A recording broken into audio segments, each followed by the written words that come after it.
United Nations Watch. Thank you, Mr. President. UN Watch welcomes today's debate on Israel's UPR report. We regret that, as a result of the ongoing exercise by Israel's Foreign Service officers of their right to strike, representatives from the country concerned were precluded from attending this session.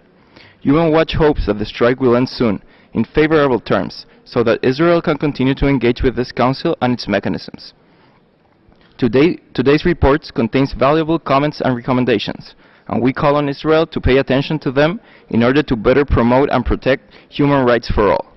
These include the recommendations for Israel to consider additional measures to improve the status of women in all communities with a view to promote equality in law and practice, to continue its efforts to eliminate discrimination based on sexual orientation and gender identity, and to take all necessary measures to fight against manifestations of religious intolerance and to thoroughly investigate all cases of religious hatred, including acts of vandalism of religious sites.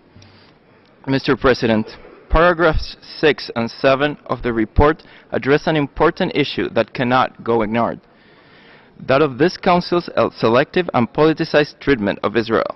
This is manifest in the targeted agenda item that we had on Monday, and in the one-sided mandate that will see a new appointment tomorrow.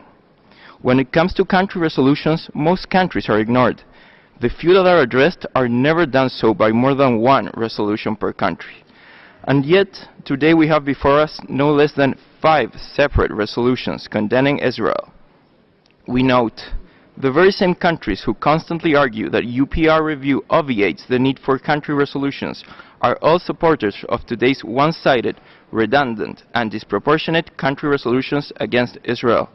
It is time for this Council to uphold its principles of equality and universality. Thank you, Mr. President.